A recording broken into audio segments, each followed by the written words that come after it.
Assalamualaikum warahmatullahi wabarakatuh. Para sohib, jumpa lagi di channel ini.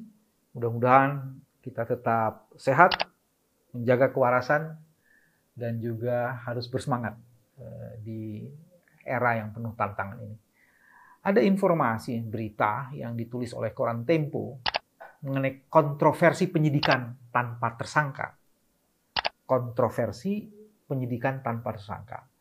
Dan di dalam bagian isinya itu dikemukakan bahwa KPK berniat untuk menaikkan status pengusutan kasus Formula E dari tahap penyelidikan ke penyidikan tanpa penetapan tersangka. Kalau ini dilakukan, maka satu, KPK sedang mencatatkan satu tindakan yang tidak lazim, tidak umum. Saya nggak berani menyebutnya ini sebuah kegilaan. Walaupun ya sebagian kalangan mungkin menyebutnya seperti itu. Kenapa ini kegilaan? Karena ini tidak pernah terjadi sebelumnya. Penetapan tersangka atau peningkatan status penyidikan tanpa penetapan tersangka. Dan kita tahu ini kasusnya kasus Formula E. Jadi kasus Formula E itu menjadi sesuatu yang begitu spesial sekali. Jadi nekat sekali beberapa pimpinan KPK ini. Dan yang lebih menarik, ada informasi yang menyebutkan bahwa peningkatan ini dilakukan atau peningkatan tahapan ini dilakukan, mereka mencoba mengubah surat mengenai keputusan KPK. Jadi ada perkomnya KPK itu akan diubah.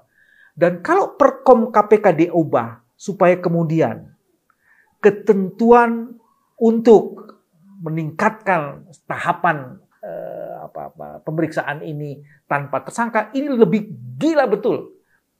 Maka kemudian bagaimana mungkin untuk menempatkan Anies sebagai tersangka, kemudian perlu dibuat satu perkom yang dirubah sedemikian rupa. Ini luar biasa sekali. Luar biasa sekali. Dahsyat sekali.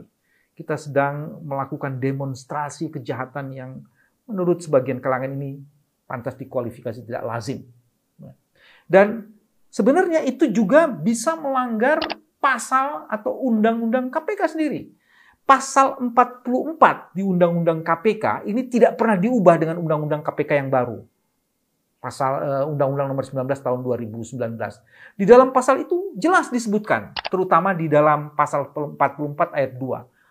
Bukti permulaan yang cukup dianggap telah ada, telah ditemukan jika sekurang-kurangnya ada 2 alat bukti, termasuk dan tidak terbatas pada informasi atau data yang diucapkan dan lain-lainnya. Jadi di situ kata kuncinya adalah bila telah ditemukan sekurang-kurangnya 2 alat bukti. Ketika ditemukan sekurang-kurangnya 2 alat bukti, maka dipastikan sudah ada siapa yang jadi tersangka. Bagaimana mungkin ditemukan, ditetapkan, dinaikkan statusnya ke penyidikan, tapi kemudian tersangkanya belum ditemukan. Ini undang-undang tipikor yang punya kekhususan. Jadi lagi-lagi sebenarnya kalau itu dilakukan, ya, perkom itu jelas sangat melanggar Undang-Undang KPK yang harusnya menjadi rujukan dan penjuru dari seluruh perkomnya KPK. Dan ini lagi-lagi tidak bisa ditolerir sama sekali. Nah sekarang pertanyaannya adalah, kok sampai sejauh itu? Kok sampai sejauh itu dilakukan kenekatan yang luar biasa dahsyatnya itu? Apa sebenarnya maksudnya? Apa sebenarnya kepentingannya? Sehingga kemudian kasus Formula E menjadi seperti ini. Dan ini tidak pernah terjadi di dalam kasus-kasus yang lainnya. Jadi dengan begitu, pimpinan KPK sebagiannya tidak lagi bisa berlindung bahwa mereka ingin sungguh-sungguh menegakkan aturan. Tidak ingin mencari-cari kesalahan. Ini juga melanggar prinsip-prinsip yang kerap kali diucapkan oleh juru bicara KPK. Melakukan penegakan hukum tanpa melanggar hukum. Anda sekarang sedang mempertontonkan terjadinya pelanggaran hukum.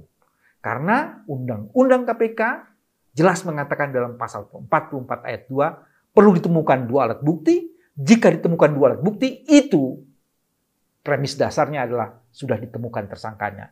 Jadi, kalau kemudian ditingkatkan statusnya, tapi kemudian tidak ada tersangkanya, Anda sebenarnya sedang bermain-main. Apakah 2 alat bukti sudah ditemukan?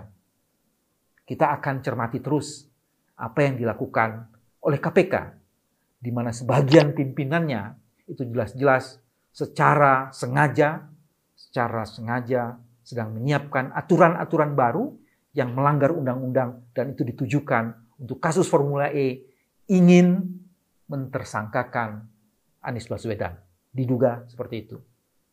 Mudah-mudahan kita terus ada dalam kewarasan dan menjaga kewarasan serta memperjuangkan kewarasan, karena hari ini kelihatannya dalam kasus Formula E ada ketidakwarasan yang diduga dilakukan oleh sebagian pimpinan KPK dengan cara mengubah perkom KPK yang tidak berdasarkan pada undang-undang.